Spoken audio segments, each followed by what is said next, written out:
How to find active status settings on Facebook mobile. Hello guys, in today's video I'm gonna show you how to find active status settings on Facebook mobile. First thing we're gonna do is go to Facebook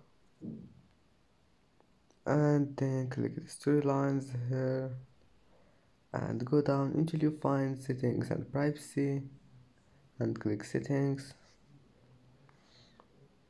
and now just go down and you will find this one here, active status. Click on it.